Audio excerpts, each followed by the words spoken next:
Senhor, eu oro para que essa manhã o Senhor venha nos afetar nessa manhã, Senhor. Assim como durante a música você nos envolveu no seu amor, direcionou nossos olhos para Ti. Eu oro para que você venha nos afetar nessa manhã. Eu oro para que seja uma manhã de cura.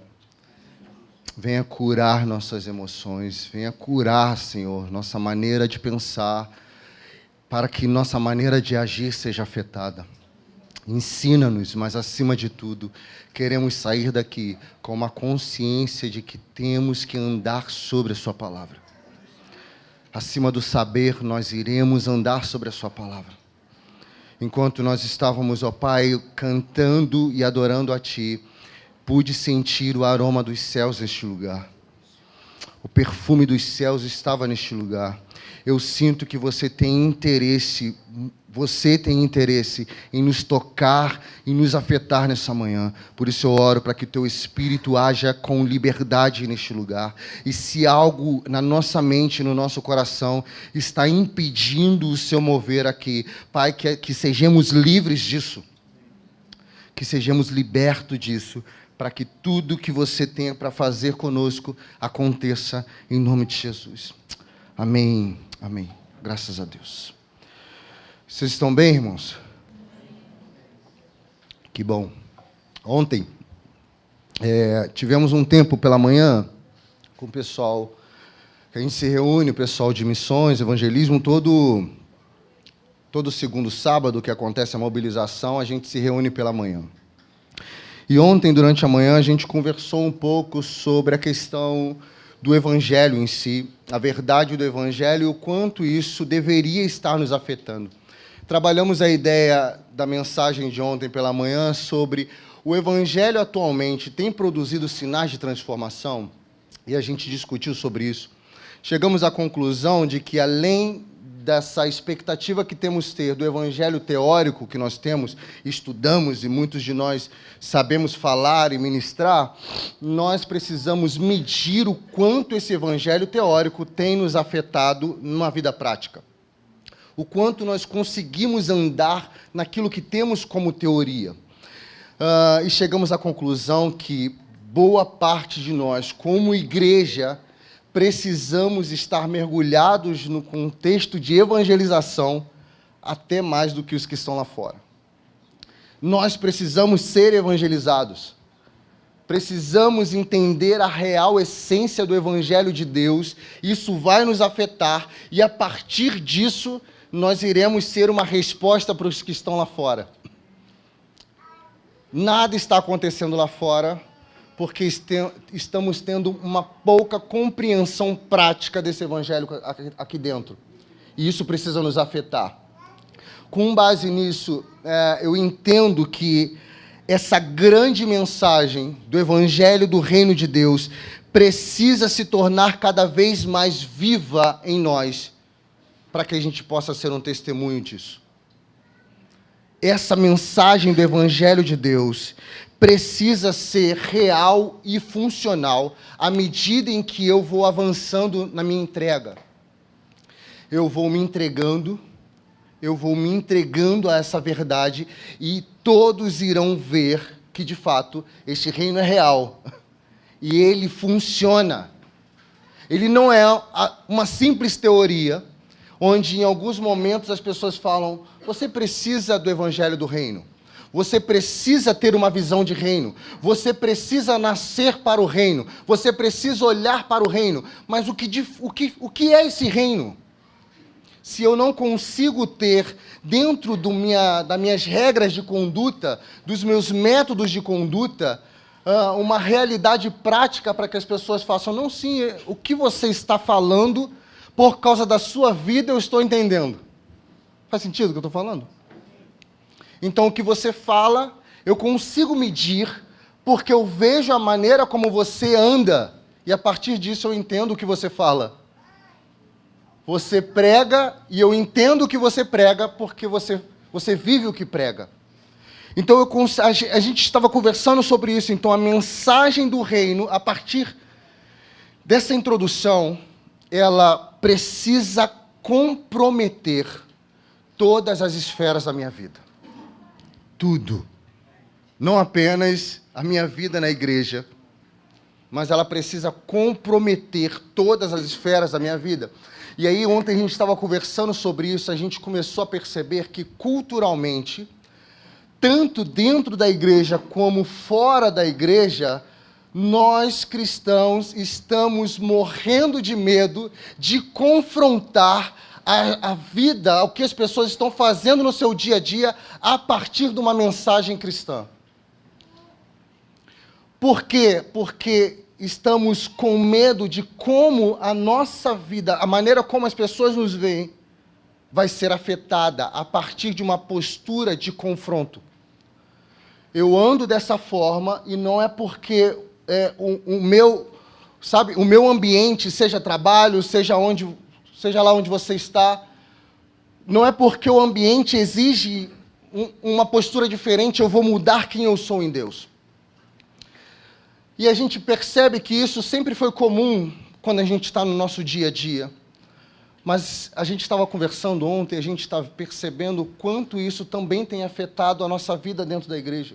A gente não quer mais ser o crente chato, que vê algo errado que a pessoa está fazendo e a gente tem medo de confrontar isso. A gente está vendo coisas acontecerem e a gente está com medo de confrontar com as verdades que carregamos, teoricamente falando. Estão entendendo? O grande problema, então, que eu percebo, é que a nossa mensagem, o nosso evangelho, ele permanece em conceitos. São conceitos, é um mundo teórico. A gente não está considerando a prática dessa mensagem como um alimento para nós. O fundamento de eu me sentir alimentado não está no saber. Nós estamos criando condutas de devoção, de meditação, de reflexão. Tudo isso é bom, sim, é muito bom. E é a prática que devemos ter. Mas o nosso alimento não está só no saber. O nosso alimento está quando, de fato, eu consigo pegar o que eu sei e eu consigo andar sobre aquilo que eu sei. E aí eu digo, sim, isso está produzindo em mim algo sólido. E eu me sinto alimentado por isso. Vamos começar a abrir a Bíblia. João 4, 33. Então os discípulos disseram uns aos outros: será que alguém lhe teria trazido algo para comer? E explicou-lhes Jesus: a minha comida consiste em fazer a vontade daquele que me enviou e consumar a sua obra. A vontade e a obra são reveladas por intermédio da sua palavra. E aqui a gente primeiro vai começar a pontuar como eu entendo esse conceito da palavra. Porque a palavra, para mim, nunca foi simplesmente as leituras que você faz no seu dia a dia. A palavra, para nós, é um ser vivo. A palavra é um ser pensante. A palavra, de fato, é Cristo e Ele, sim, é o meu alimento. Então, tudo que eu preciso entender como vontade e obra do Senhor vem por intermédio de uma palavra viva, de uma palavra que se chama Cristo e que está no meio de nós. Então, nunca foi simplesmente as letras que eu estou lendo, mas é algo que eu consigo medir a partir da vida desse Jesus, que se tornou para mim um padrão, uma referência, uma inspiração. Eu consigo medir tudo que eu preciso fazer no Evangelho a partir de como eu o vejo e como eu o conheço. Se eu não o conheço, eu não entendo o que eu leio. Se eu não o conheço, eu não consigo trazer para a minha vida as teorias que eu estou todos os dias lendo e meditando. Então essa palavra, ela é viva. E a partir desse conceito eu consigo ver o que é real e o que funciona, e entender esse Deus que tem uma aliança conosco. A partir de uma palavra viva, eu entendo um Deus de pacto, um Deus de aliança. E essa aliança é um Deus que se tornou um com a sua criação. Ele se fundiu conosco. Entende? Ele se tornou um conosco. Uma palavra que antes era só um conceito, num determinado momento, João diz que esse verbo, esse logos de Deus, essa ideia de Deus, ela se torna carne no nosso meio, se torna um de nós, e por causa disso ele forma um pacto conosco, uma nova aliança. Ele fundamenta uma aliança conosco, e por causa disso nós entendemos que esse Deus vive em nós, e nós vivemos para Ele, e nós começamos a entender que não é um Deus que vive na informalidade. Um Deus que fez um pacto conosco, e é um conosco, é um Deus que tem compromisso conosco. E por causa deste compromisso, Ele está até hoje cumprindo suas leis e os seus decretos. É um Deus que não funciona na informalidade. E quando eu começo a liberar essas palavras, a minha oração é que você consiga começar a perceber o quanto você precisa capturar isso para a sua vida prática. De que se eu tenho uma aliança com Deus, que não vive na informalidade, que está totalmente comprometido em atender você naquilo que Ele falou sobre você, eu preciso, na minha vida prática, também viver dessa forma. Se eu estou todos os dias me comprometendo com essa palavra, eu preciso não tratar isso mais de uma maneira informal. Porque eu tenho um Deus que não é informal. É um Deus que está todos os dias cumprindo as suas leis, seus decretos, aquilo que Ele fala, assim Ele faz. E nós precisamos andar segundo essa voz que fala e cumpre. E a partir daí nós seremos prósperos, estaremos alimentados e todos os nossos objetivos em Deus serão alcançados. Porque nós temos uma relação de aliança com Ele. Toda relação de aliança é fundamentada no amor. Eu achei muito interessante porque nós não conversamos a palavra que ia ser liberada com a música que foi ministrada. E tudo foi se encaixando dentro dessa verdade. De um Deus que tem uma aliança conosco. E toda aliança está fundamentada no amor. Para você que já é casado, quando você firma uma aliança nessa questão matrimonial, por causa do amor, nós temos algumas características que fazem com que eu tenha uma compreensão disso. Se eu tenho uma aliança fundamentada no amor, esse amor nessa aliança vai ter provisão, proteção e posicionamento. Toda aliança vai puxar de nós um tipo de amor que vai prover, que vai nos proteger e que vai nos posicionar. A partir daí eu começo a entender como é essa minha relação pactual com Deus. Não tem a ver apenas com como você entende isso, ou como você sabe o que eu estou falando, mas como você vive essa verdade. Porque se você tem uma aliança com Deus, você precisa ter convicção de que Ele está provendo, de que Ele está protegendo e de que Ele está te posicionando. Se você não tem convicção disso, está abalada a sua relação de aliança com o Senhor. Você diz que tem, é uma teoria, mas a sua vida prática não consegue refletir isso. E aí a gente entra numa geração atual de cristãos, de homens e mulheres que creem em Deus, dizem que têm um pacto com Ele, que amam a Jesus, mas a mente e o coração está totalmente doente nos nossos dias. Abalado, afetado. Crentes que estão todos os dias na igreja, cantando, se entregando ao Senhor aqui, mas no seu dia a dia estão totalmente entregues às complexidades psicológicas que nos travam, que nos impedem. E a gente não consegue, estender essa teoria que nós temos bíblica para o nosso dia a dia.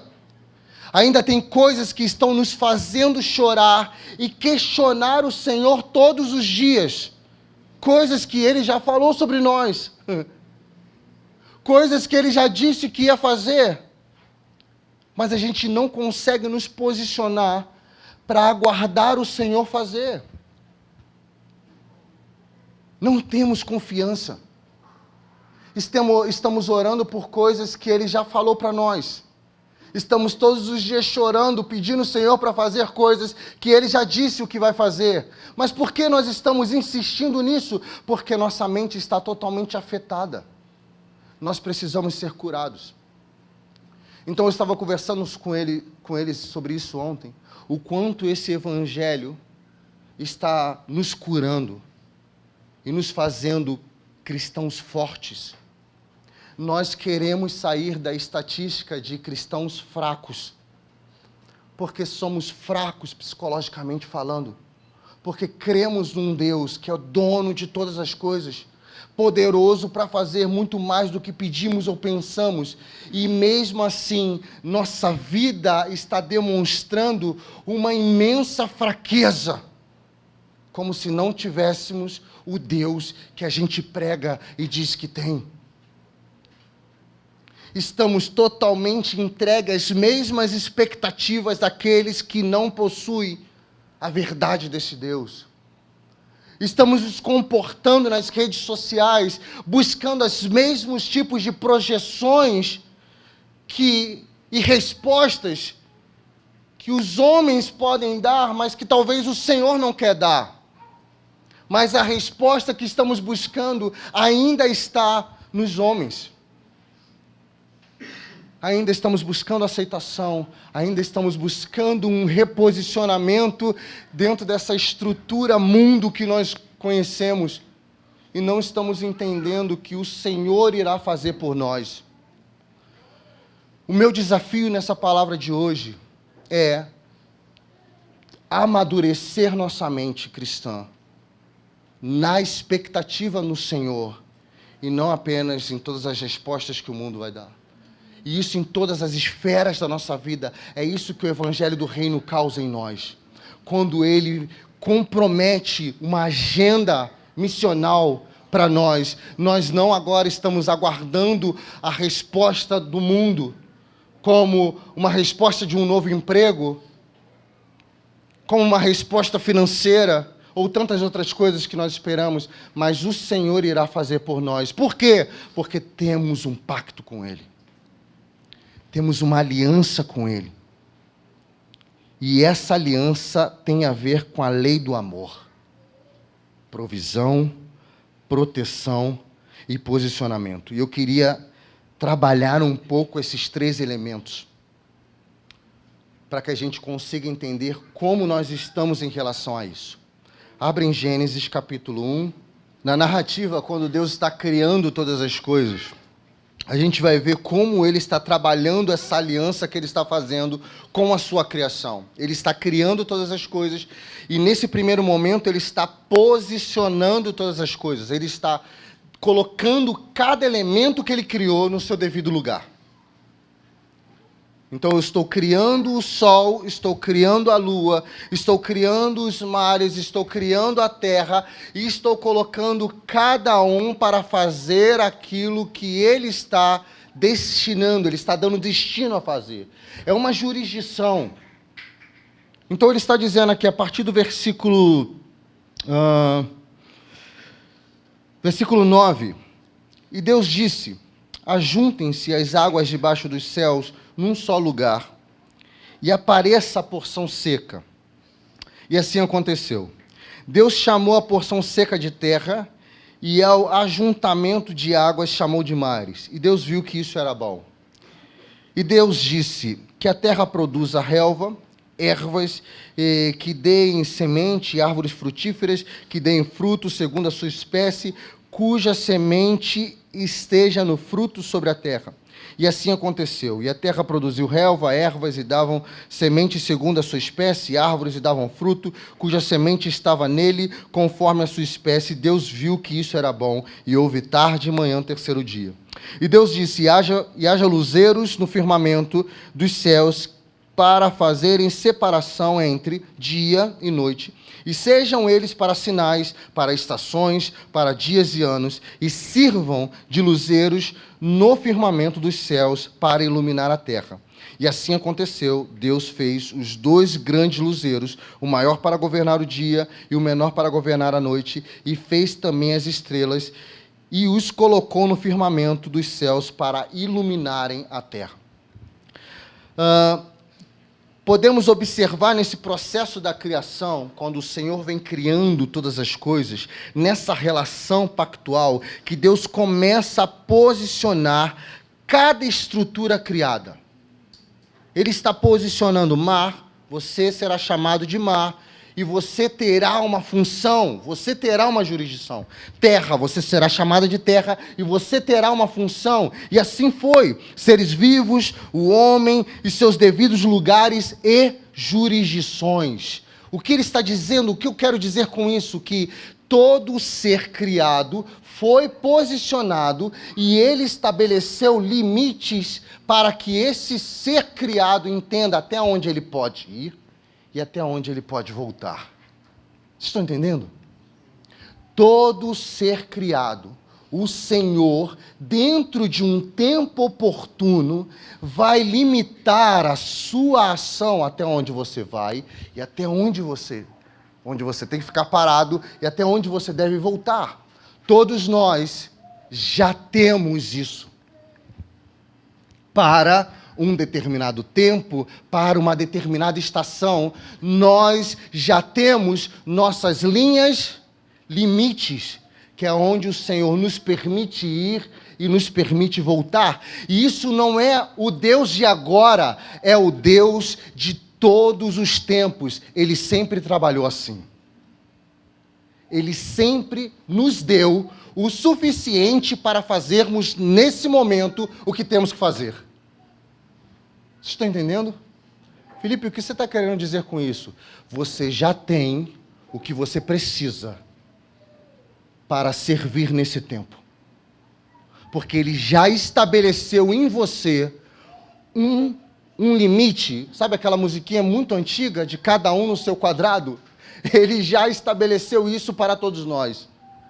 Todos nós temos o nosso quadradinho, onde Ele nos limita uma ação daquilo que devemos fazer ou não fazer. Não existe escala nessa jurisdição, entende? Não existe escala nisso. Nesse pacto não há espaço para inferioridade. Estão entendendo? Quando eu estou posicionado e eu encontro minha posição, nesse espaço não existe para inferioridade. Não existe. Não se abre oportunidade para isso, para se sentir inferior. Se eu me sinto inferior nesse espaço que o Senhor me colocou, é porque eu estou almejando algo que não é o tempo de eu ter agora. Faz sentido o que eu estou falando? A inferioridade só nos afeta quando eu quero ultrapassar os limites que o Senhor me colocou para este tempo.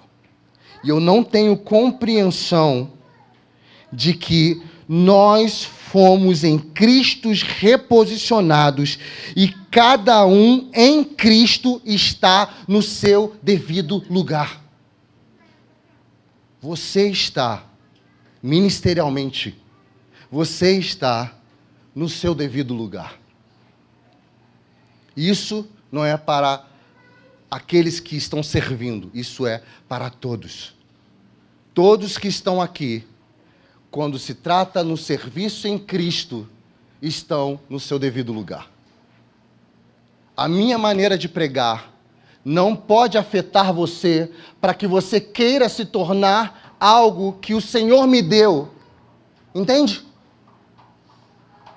Nós só nos sentimos inferiores quando estamos nesse ambiente, quando não entendemos o nosso espaço, o espaço que o Senhor já nos deu. Ele já nos deu. Ele já nos posicionou. Ele já nos reposicionou. Após isso, o Senhor começa a nos preencher. E a partir dessa posição que Ele nos colocou, Ele começa a prover para nós, Ele começa a nos dar ferramentas. Ele começa a agregar algumas porções, e por causa disso eu entendo provisão. Porque quando Ele estabelece e diz para o mar, mar, seja mar. Você é o mar, você vai ser mar. Você vai ser a terra seca. Quando Ele começa a dizer isso, Ele diz, e por causa disso, produza seres que habitam dentro do mar. E terra seca, produza os seres que habitem em terra seca. A partir dessa provisão, ele entende, sim, isso é bom. Por mais que a terra esteja produzindo e o mar esteja produzindo, toda a provisão provém de Deus. Eles estão trabalhando, produzindo, mas é um trabalho que provém de Deus. O Senhor está providenciando algo para que eles possam produzir. Não vem do fruto simplesmente do seu esforço, por mais que seja você que esteja fazendo. Mas é algo que o Senhor está abrindo, sabe? Um leque para que aconteça e você seja bem-sucedido nisso, porque você está trabalhando dentro da sua jurisdição. Quando nós estamos no espaço que o Senhor nos colocou para ficar, tudo que precisa acontecer para nos preencher e para nos prover, na verdade, vai acontecer. Por quê? Porque eu estou dentro das minhas linhas limites. Vai acontecer. Isso é uma promessa. Ele é um Deus que cumpre as suas promessas. O que não vai acontecer quando eu começo a funcionar fora dos limites que o Senhor me colocou para funcionar? Eu estou atrapalhando as coisas, não é o Senhor. Eu estou tentando ser algo que o Senhor não falou para eu ser. Vocês estão entendendo? Eu estou sendo afetado por tudo que eu estou vendo e ouvindo, e estou tentando ser alguma coisa que o Senhor não me disse. E a partir daí as coisas começam a não acontecer. Então eu preciso deixar dentro da minha jurisdição o Senhor prover as coisas, para que tudo que esteja posicionado nele faça sentido. A provisão precisa vir do Senhor, do lugar onde eu estou ocupando. Esse sentimento vem para nós quando eu não me sinto, quando o Senhor, como eu não sinto o Senhor me provendo as coisas, vem em nós um sentimento de incapacidade. Quando eu não estou me sentindo posicionado, eu me sinto inferior. Quando eu sinto que não há provisão naquilo que eu estou fazendo, na verdade minha mente é afetada e eu me sinto incapaz. E a partir dali, se eu não tenho posicionamento, se eu não me sinto dentro de um Deus que está provendo, eu não consigo entender governo e proteção. O Senhor vai criando todas as coisas, posicionando todas as coisas, Ele vai provendo todas as coisas, depois Ele vai criar o homem e Ele vai dar para o homem uma jurisdição de governo e proteger todas as coisas que foram criadas. Nessa lei de pacto e amor, o Senhor posiciona, o Senhor está provendo e o Senhor vai dar governo e proteção. Sempre. Em tudo que nós estamos fazendo, nós precisamos nos sentir posicionados, ou seja, Ele me escolheu para fazer isso. E por isso eu estou fazendo isso. E a partir daí, eu vou me sentir como aquele que está me provendo todas as coisas, ou seja, eu não vou ter falta de nada. É a real essência de Salmos 23. O Senhor é meu pastor e nada me faltará. Essa é a maneira como você lê. Essa é a maneira que foi transliterada para o português, é a maneira como você lê. Mas o versículo vai dizer na sua essência: o Senhor é meu pastor, e por Ele ser o meu pastor, eu não sinto falta de nada. Não quer dizer que você vai ficar sem ter as coisas, sabe? Você vai ficar sem ter as coisas. Você vai ter momentos que você não vai ter nada na sua despensa, sim. Vai ter momentos que você vai precisar de um veículo e talvez você não vai ter esse veículo. Vai ter momento em que você vai, sim, ter a falta de muitas coisas. E está tudo bem. Por que está tudo bem? Porque Ele é o meu pastor. E por Ele ser o meu pastor, eu não sinto falta de nada, porque Ele está provendo todas as coisas, entende? Essa palavra que eu estou ministrando para vocês essa manhã me afetou muito essa semana. Eu estava trabalhando muito, foi uma semana onde eu fiquei totalmente envolvido no trabalho. E eu fiquei meditando sobre isso. E eu fiquei pensando: Senhor, você é o Deus da provisão. Eu não posso simplesmente me entregar uma agenda dentro de uma estrutura carnal, com medo da provisão, com medo. Eu preciso entender que o Deus que me chamou vai estar provendo todas as coisas. Ontem nós estávamos conversando sobre isso, eu, Luiz e Luana. Estava vindo para a igreja, estava vendo como as coisas vão mudando nas nossas vidas, mas existe um elemento que permanece firme. Ele não está nos deixando desamparado. Ele está provendo todas as coisas. Ele está cuidando de nós. Por causa disso, nós não temos falta de nada.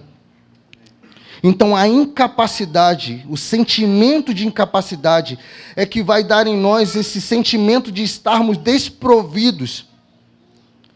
E isso revela que, provavelmente, eu não me sinta nessa relação pactual com Ele.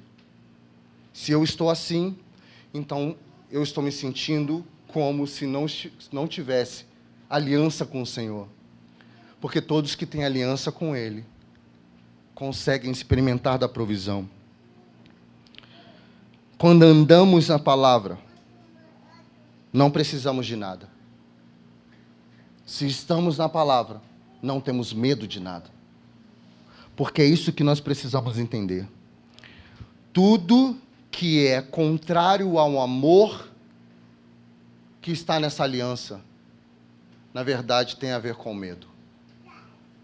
O medo é o elemento que contraria o amor. É por isso que o amor lança fora o medo. Se eu não estou nesse amor, nessa aliança, então o medo ainda permanece em nós. Se eu estou nesse amor, esse medo precisa ser jogado fora. E eu preciso começar a ver todos esses elementos que geram medo.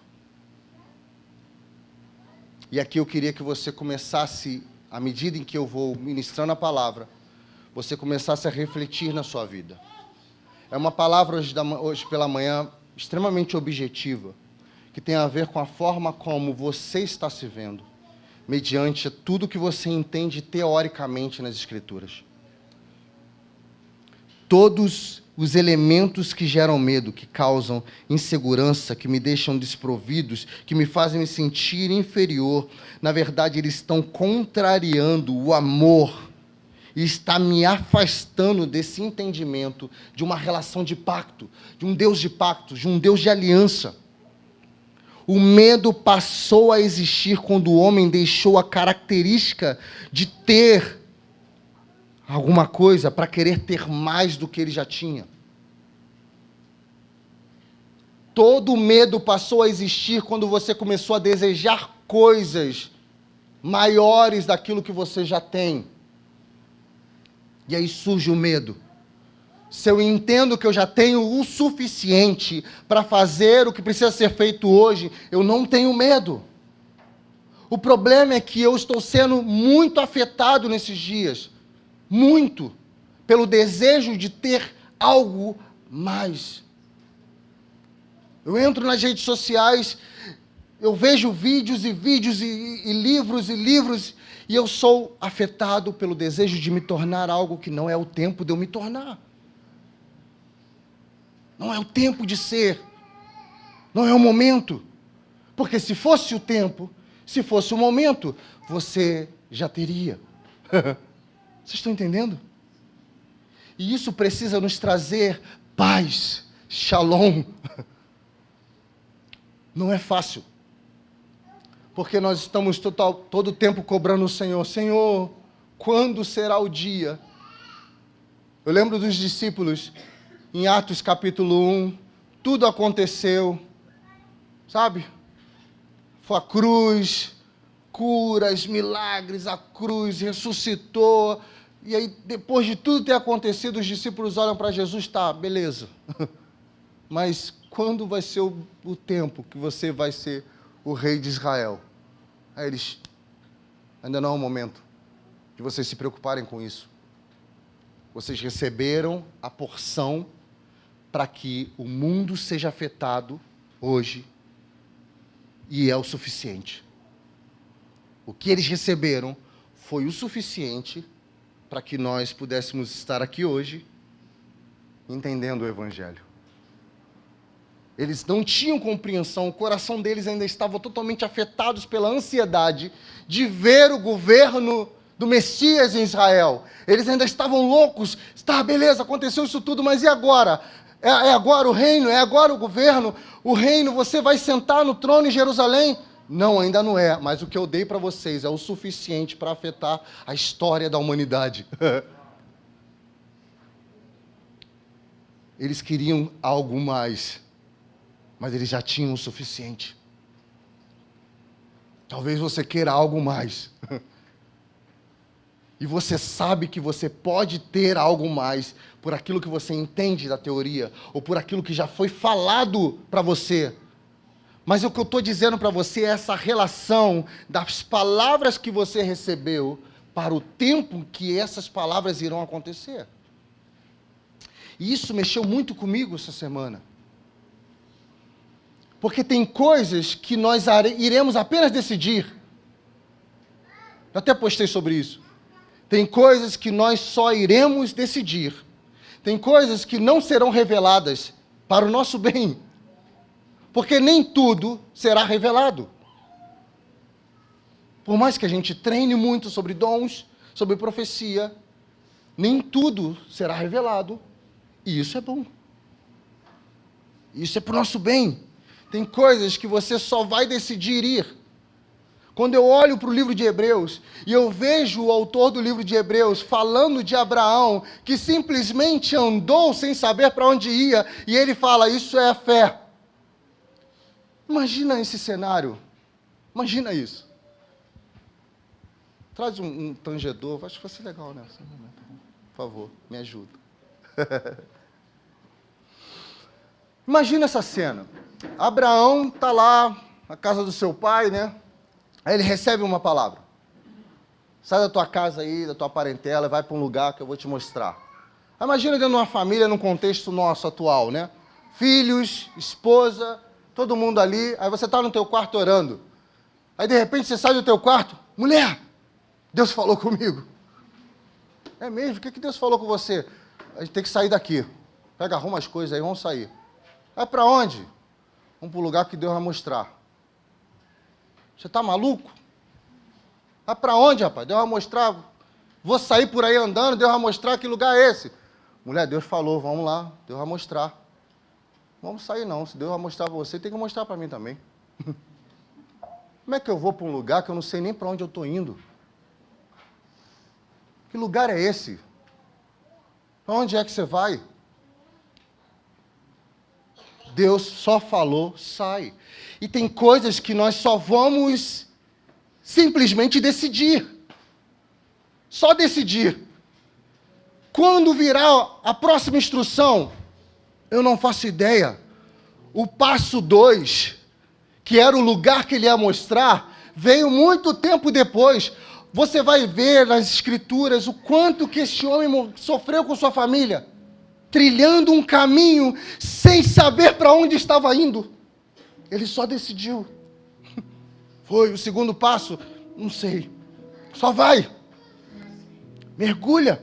Essa é a beleza de confiar num Deus de pacto, num Deus de aliança, confiar numa palavra. Se Ele falou ao seu respeito, nós temos que seguir aquilo que Ele falou.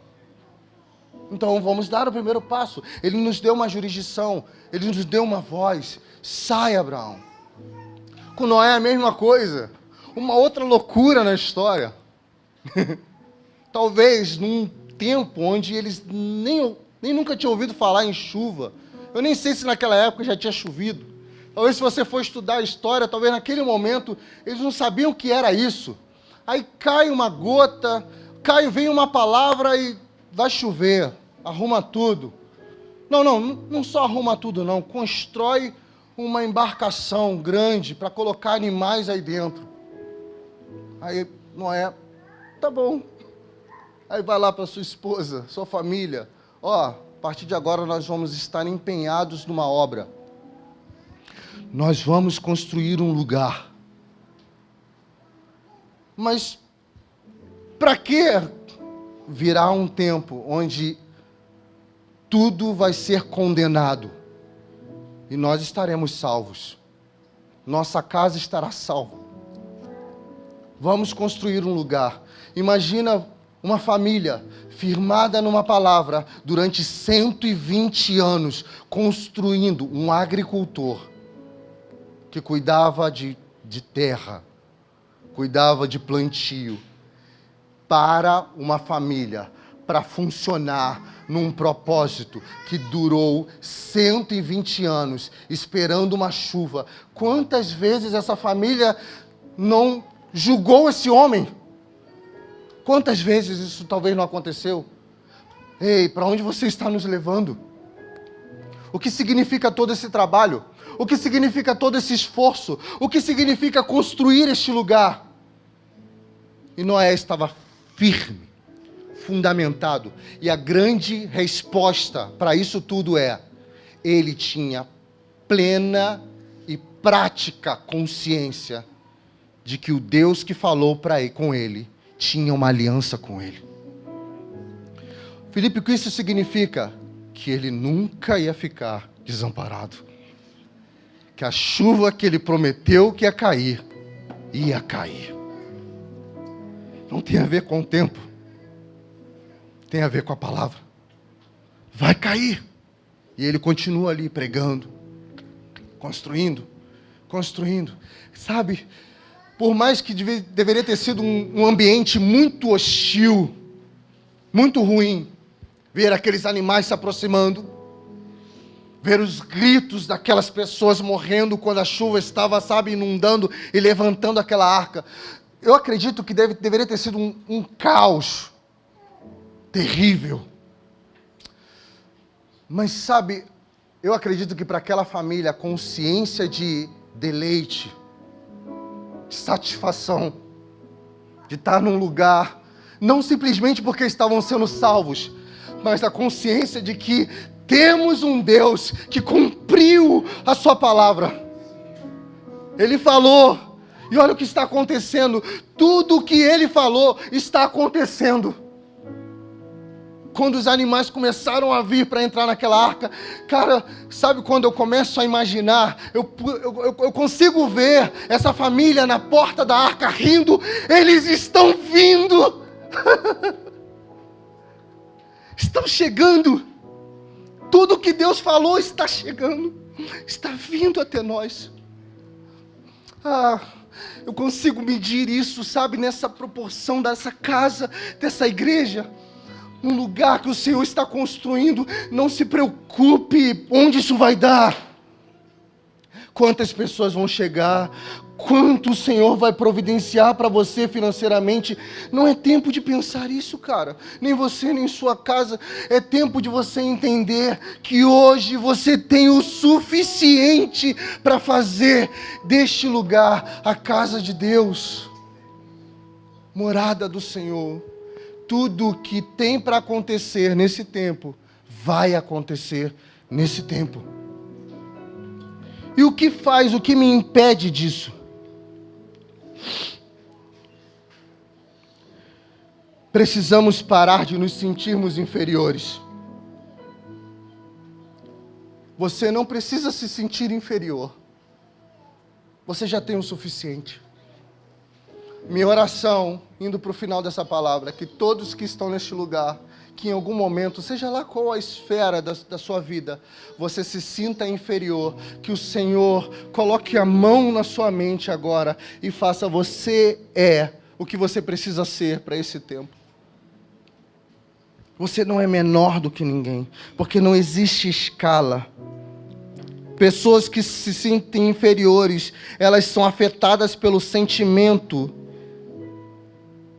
de que elas precisam ter algo mais. Elas precisam todo o tempo provar para uma esfera pública que já alcançou um espaço. Então ela está tentando provar que já tem alguma coisa, está todo o tempo tentando provar para alguém que já possui alguma coisa. São pessoas que têm medo de trabalhar com outras pessoas. Possuem medo de trabalhar em equipe, possuem medo de trabalhar em grupos pela possibilidade de existir pessoas que são melhores do que ela. Não seja afetado por isso. Se existe em você um sentimento de inveja, intolerância, desgosto quando você está vendo a felicidade de outra pessoa, o desejo de possuir o que está em outro, ambição, cobiça, ganância, se todas essas coisas, esses sentimentos te afetam, que você seja curado nessa manhã.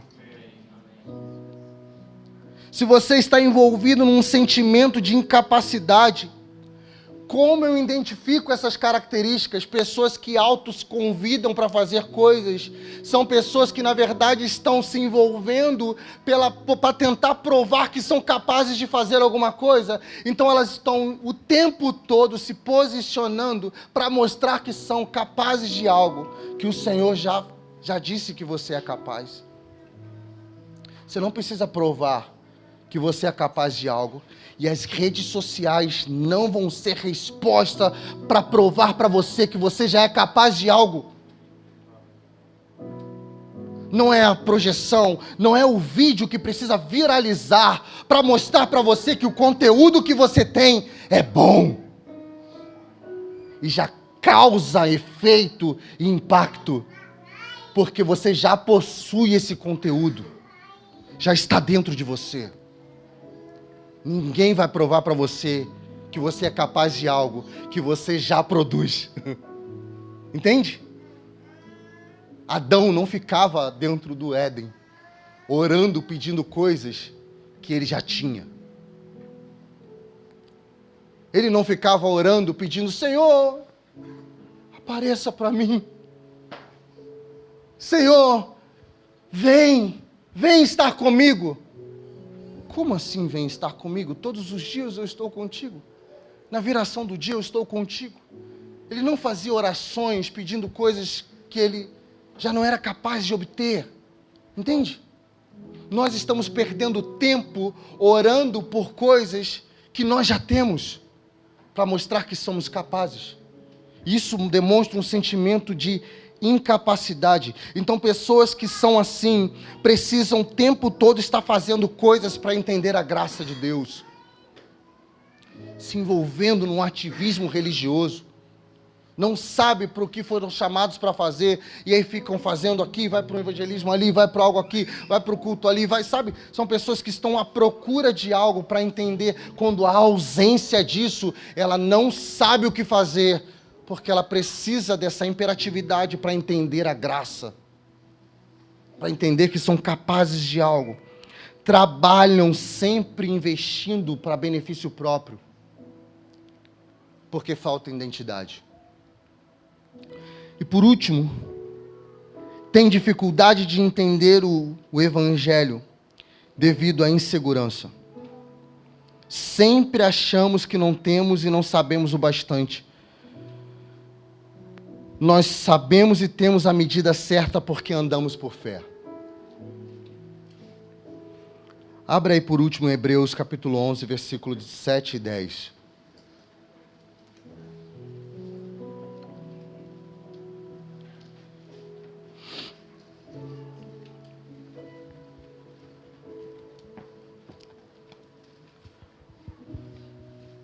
Hebreus 11, 7 e 10, diz assim: pela fé, Noé, divinamente avisado das coisas que ainda não se viam, temeu, e para a salvação da sua família preparou a arca, pela qual condenou o mundo, e foi feito herdeiro da justiça que é segundo a fé. Pela fé, Abraão, sendo chamado, obedeceu, indo para um lugar que havia de receber por herança, e saiu, sem saber para onde ia. Pela fé, habitou na terra da promessa, como em terra alheia, morando em cabanas com Isaque e Jacó, herdeiros com ele da mesma promessa, porque esperava a cidade que tem fundamentos, do qual o artífice e construtor é Deus. Se estamos edificados nessa aliança, aquilo que ele já falou a nosso respeito é o suficiente para nos fazer andar. A minha oração é que todos que estão travados na sua vida, estão parados, comecem a andar naquilo que ele já falou sobre você. Que seja gerado em nós essa manhã confiança para permanecer todos os dias andando na palavra que ele já falou ao seu respeito. A sua ansiedade não está em buscar uma nova palavra. A sua ansiedade precisa estar em todos os dias andar na palavra que ele já falou ao seu respeito. Você não precisa vir aos cultos buscar uma nova palavra, se você ainda não está andando na palavra que ele já falou sobre você. É tempo de você se mover. É tempo de você fazer cumprir aquilo que ele já falou ao seu respeito. Por isso ele precisa lançar fora o medo. Quantos aqui já não receberam uma palavra ministerial? Quantos aqui já não receberam uma palavra dizendo qual é o tipo de atividade você precisa exercer para o Senhor? Quantos aqui já não receberam uma palavra de uma mudança que precisa fazer na vida? Seja territorial, seja, sabe, independente da mudança, quantos já não receberam uma palavra? E a pergunta é, por que você ainda não está se movendo nessa palavra? Por causa do medo. E ele vai lançar fora o medo, para que haja um despertar no nosso meio, e você comece a se mover e produzir dentro dos limites que ele já colocou você. É tempo de agir, é tempo de nós pegarmos nossa capa e sermos aquilo que o Senhor nos colocou para ser. Essa palavra está me afetando, assim como afeta você. Tem a ver comigo, tem a ver com todos nós, tem a ver com aquilo que o Senhor quer para este tempo.